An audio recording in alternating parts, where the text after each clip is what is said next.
கெட்டிமலம் சீரியலில் அடுத்ததாக என்னெல்லாம் நடக்கலாம்னு ஒரு ப்ரெடிக்ஷன் ரிவ்யூ பார்க்கலாம் வாங்க. என்னோட ரிவ்யூ பிடிச்சிருந்தா லைக் பண்ணுங்கள். கேசவன் இத்தனை லட்சம் கடன் வாங்கினது தெரிஞ்சதுமே தீபாவுக்கு பயங்கர கோவம் வருது. வீட்டுக்கு போனதுமே கேசவன் கிட்ட ரொம்ப கோவப்படுறாங்க.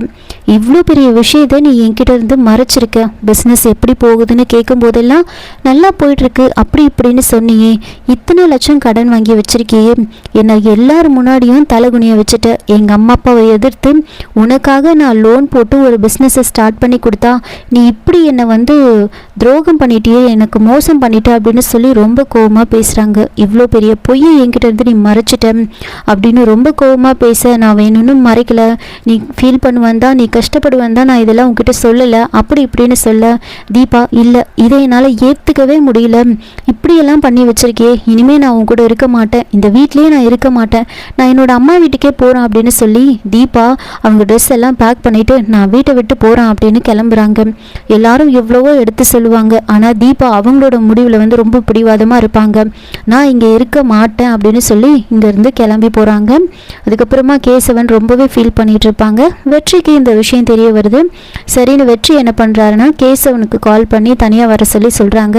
அப்போ கேசவன் கிட்ட இதை பற்றி பேசுகிறாங்க. என்னாச்சு என்ன விஷயம் அப்படின்னு கேட்கும்போது நடந்த எல்லா விஷயத்தையும் வெற்றி கிட்ட கேசவன் சொல்கிறாரு. என்ன இது, எதுக்காக இத்தனை லட்சம் கடன் வாங்கினீங்க, அதுவும் இவ்வளோ அதிக வட்டிக்கு கடன் வாங்கியிருக்கீங்களே, இதை பற்றி நீங்கள் என்கிட்ட ஒரு வார்த்தை கூட சொல்லலையே, என்கிட்ட சொல்லியிருந்தா நான் உங்களுக்கு ஹெல்ப் பண்ணியிருப்பேனே அப்படின்னு சொல்லி அந்த 10 லட்ச ரூபாய் பணத்தை வெற்றியே கேசவன் கிட்ட கொடுக்குறாரு. முதல்ல இந்த பணத்தை கொண்டு போய் அவங்க கிட்ட கொடுங்க அப்படின்னு சொல்லி கேசவனுக்கு ஹெல்ப் பண்ணுறாரு. அந்த இடத்த திரும்பவும் அவங்ககிட்ட இருந்து எழுதி வாங்கணும், இந்த பணத்தை கொடுக்கணும் அப்படின்னு எல்லா விஷயத்துலையுமே வெற்றி கேசவன் கூட இருந்து ஹெல்ப் பண்ணுறாரு. இன்னொரு பக்கம் என்ன நடக்குதுன்னா மகேஷ்க்கு பயங்கர சந்தேகம். ஏன் அஞ்சலி இப்படியெல்லாம் பண்ணுறா, அவளுக்கு என்ன நம்ம மேலே சந்தேகம் வந்துருச்சா, என்னதான் நடந்திருக்கும் அப்படின்னு ஒரே குழப்பம். ஒருவேளை அந்த வாட்ச்மேன் ஏதாவது இவகிட்ட சொல்லியிருப்பானோ அப்படின்லாம் யோசிச்சுட்டு இருக்காங்க. ஒரு நாள் அஞ்சலியோட ஃப்ரெண்டு ஒருத்தவங்க அவங்கள போலீஸ் துரத்திட்டு வராங்கன்னு தெரியாமல் அஞ்சலி வீட்டுக்குள்ளே நுழைஞ்சிடுறாங்க. ஆனால் அது அஞ்சலி வீடுன்னு தான் தெரியாது. அஞ்சலி வீட்டுக்குள்ளே நுழைஞ்சிட்டு ஒரு இடத்துல ஒளிஞ்சிட்டு இருக்காங்க. அப்போது டக்குன்னு அஞ்சலி பார்த்துடுறாங்க. அஞ்சலி அவங்கள பார்க்க அவங்க அஞ்சலியை பார்த்ததுமே 2 பேருமே ஷாக் ஆகுறாங்க. என்னடா என்னாச்சு, நீ எப்படி இங்கே வந்த அப்படின்னு கேட்கும்போது, இந்த மாதிரி நான் பண்ணாத தப்புக்கு போலீஸ் என்ன துரத்திட்டு வராங்க, அதனால தான் நான் இங்கே ஒளிஞ்சிக்கிட்டேன், என்னை எப்படியாவது காப்பாற்று அப்படின்னு சொல்ல அஞ்சலி இல்லை நீங்க இருக்கிறது சரியில்லை, நீ முதல்ல வெளியில போ அப்படின்னு அஞ்சலி சொல்றாங்க. அதுக்கு இல்லை அஞ்சலி நீ எப்படியாவது காப்பாத்து ப்ளீஸ் அப்படின்னு சொல்லும்போது அஞ்சலி சரி இரு அப்படின்னு சொல்றாங்க. கொஞ்ச நேரத்துல மகேஷும் வந்துருவாரு. அப்படியே பின்னாடியும் போலீஸும் வராங்க. ஒரு திருடன் இங்கே தான் வந்தான், இங்கே தான் இருப்பான் அப்படின்னு சொல்லி கேட்குறாங்க. அப்போது உள்ளே செக் பண்ணியும் பார்க்குறாங்க. பார்த்துட்டு போலீஸ் அங்கேருந்து போயிடுவாங்க. எப்படியோ அஞ்சலி அவங்களோட ஃப்ரெண்டை காப்பாற்றிடுறாங்க. அஞ்சலி கிட்ட அவங்க ஃப்ரெண்டு கேட்குறாங்க, இன்றைக்கி ஒரு நைட்டு மட்டும் நான் இங்கே இருக்கிறேன், ப்ளீஸ் தயவு செஞ்சு என்னை காப்பாற்ற எப்படியாது அப்படின்னு சொல்ல அஞ்சலியும் ரொம்ப பயந்துக்கிட்டே சரி நீ இரு அப்படின்னு சொல்லி ஒரு இடத்துக்கு காமிச்சு இந்த இடத்துல இரு அப்படின்னு சொல்லிட்டு போகிறாங்க. அன்னைக்கு நைட்டும் அவங்க ஃப்ரெண்டு கால் வலியில் எந்திரிச்சு நடக்கக்கூட முடியாமல் அங்கே ஒரு இடத்துல படுத்துட்டு இருப்பாங்க. அப்போது மகேஷ் என்ன பண்ணுறாருன்னா அஞ்சலி தூங்கினதுக்கப்புறமா மகேஷ் எந்திரிச்சு வராரு. வழக்கம் போல் க்ளீன் பண்ணுறதுக்கு ஒழுங்காக ட்ரெஸ் எல்லாம் போட்டுட்டு எல்லா இடத்தையும் பார்க்குறாரு. இதை அவங்க அஞ்சலியோட ஃப்ரெண்டு பார்த்துருவாங்க. என்ன இவர் இந்த டைமில் எந்திரிச்சு வராரு, அதுவும் இந்த மாதிரி ட்ரெஸ் பண்ணியிருக்காரு, என்னவா இருக்கும் அப்படின்னு யோசிச்சு பார்த்துட்டு இருக்காங்க. அப்போ உடனே எல்லா தண்ணிங்களுக்கும் வாட்டர் ஸ்ப்ரே பண்ணிட்டு இருப்பாரு. ஒவ்வொரு செடிங்கக்கிட்டேயும் பேசுகிறாரு. என்ன இவன் இப்படி பேசிகிட்டு இருக்கான் அப்படின்னு யோசிக்கிறாங்க. அதுக்கப்புறமா மகேஷ் சத்தம் போட்டு பேச ஆரம்பிக்கிறாரு.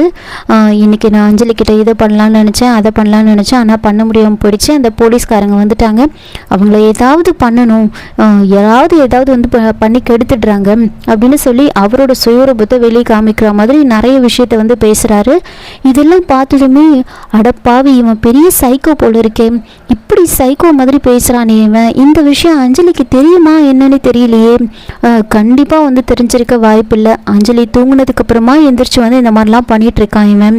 இவ்வளோ மோசமானவனாக இருக்கானே, இது கண்டிப்பாக நம்ம அஞ்சலிக்கிட்ட சொல்லி தான் ஆகணும் அப்படின்னு வந்து யோசிச்சுட்டு இருக்காங்க. மகேஷ் வந்துட்டு எல்லாத்தையும் தொடச்சி முடிச்சுட்டு போயிட்டு அமைதியாக படுத்துருவார். மறுநாள் வந்துட்டு காலையில் அஞ்சலி சீக்கிரமாகவே எந்திரிச்சு வந்து அவங்க ஃப்ரெண்டுக்கிட்ட வந்து நீ முதல்ல இங்கேருந்து கிளம்பிடு போ அப்படின்னு சொல்லிட்டு இருக்காங்க. அப்போது வந்து அவங்க ஃப்ரெண்டு வந்து சொல்கிறாங்க, அஞ்சலி நான் உங்ககிட்ட ஒரு முக்கியமான விஷயத்த சொல்லணும், நான் போகிறதுக்கு முன்னாடி அதை சொல்லிட்டு போயிடுறேன் அப்படின்னு சொல்ல, என்ன விஷயம், அதெல்லாம் எதுவும் வேண்டாம், நீ கிளம்பு முதல்ல, அவர் வந்துட போகிறாரு அப்படின்னு சொல்ல, இல்லை அஞ்சலி ரொம்ப முக்கியமான விஷயம் நான் உங்ககிட்ட சொல்லணும் அப்படின்னு சொல்லிட்டு அஞ்சலி கிட்ட வந்து சொல்கிறதுக்காக வராங்க. ஆனால் அதுக்குள்ளே மகேஷ் வந்துடுவாங்க. திரும்பவும் அவங்க ஃப்ரெண்டு ஓடி போய் சோஃபா பின்னாடி வந்து ஒளிஞ்சிக்கிறாங்க. ஒழிச்சுக்கினதுக்கு அப்புறமா வந்துட்டு மகேஷ் வந்ததுமே அஞ்சலி ரொம்ப பயப்படுறாங்க. அஞ்சலி பயப்படுறத வச்சு வந்து கண்டுபிடிச்சிடுறாங்க, யாரோ அந்த இடத்துல வந்து இருக்காங்கன்னு நினைக்கிறேன் அப்படின்ற மாதிரி மகேஷ்க்கு ஒரு சந்தேகம் வந்துடுது. உடனே இன்னைக்கு நான் ஆஃபீஸ்க்கு போகல, நான் வீட்டில் தான் இருக்க போகிறேன் அப்படின்னு வந்து சொல்லிடுறாங்க. சோஃபாக்கு பின்னாடி அவங்க ஃப்ரெண்டு இருக்கிறதையும் வந்து மகேஷ் பார்த்துடுறாரு. ஆனால் அது தெரியாத மாதிரி காமிச்சிக்கிட்டு அப்படியே அஞ்சலி கிட்ட பேச்சு கொடுக்குறாரு. அஞ்சலி கிட்ட க்ளோஸாக போகிற மாதிரி போகிறாரு. அஞ்சலி இல்லை பரவாயில்ல வேண்டான்னு சொல்லுவாங்க. அதுக்கப்புறமா அவங்க ஃப்ரெண்டை பார்த்ததுக்கப்புறம் தான் அஞ்சலி கிட்ட வந்து வேணும்னே அந்த மாதிரிலாம் பண்ணுறாரு. அஞ்சலி வேண்டாம் வேண்டான்னு சொல்கிறாங்க. அதுக்கப்புறம் அவங்க ஃப்ரெண்டோட ஷர்ட்டை பிடிச்சி அப்படியே வந்து இழுக்கிறாரு. என்ன அஞ்சலி, இதுக்காக தான் வேண்டாம் வேண்டான்னு சொல்லிட்டு இருந்தியா, யார் இது அப்படின்னு கேட்க, அப்போ அஞ்சலி வந்து சொல்கிறாங்க, இல்லைங்க அவன் என்னோடய ஃப்ரெண்டு தான், இந்த மாதிரி வந்து போலீஸ் அவனை துரத்திட்டு வந்தாங்க அதனால தான் அப்படின்லாம் சொல்கிறாங்க. அப்போது மகேஷ் வந்துட்டு என்ன பண்ணுறாருன்னா, இது உண்மையாக பொய்யான்னு தெரியாமல் அவருக்கு ஒரு பயங்கர கோவம் வருது. அஞ்சலி நம்மளை ஏமாத்துறாலோ, எப்படி அவ சொல்கிறத நாம் நம்புறது அப்படின்ற மாதிரி மகேஷ் வந்து ஒரு மாதிரி மென்டல் மாதிரி பேச ஆரம்பிச்சிருவார். அதுக்கப்புறமா அவரை சமாதானப்படுத்திக்கிட்டு அஞ்சலியை நாம் சந்தேகப்படக்கூடாது அப்படின்னு யோசிச்சுக்கிட்டு போலீஸ்க்கு வந்து இன்ஃபார்ம் பண்ணுறாங்க. அதுக்கப்புறம் அஞ்சலியோட ஃப்ரெண்டு வந்து போலீஸ்கிட்ட மகேஷ் வந்து ஹேண்ட் ஓவர் பண்ணிடுறாரு. இதோட இந்த எபிசோடு வந்து முடிச்சிருக்காங்க. என்னோட ரிவ்யூ பிடிச்சிருந்தா லைக் பண்ணுங்கள், மறக்காமல் சப்ஸ்கிரைப் பண்ணுங்கள். தேங்க்யூ.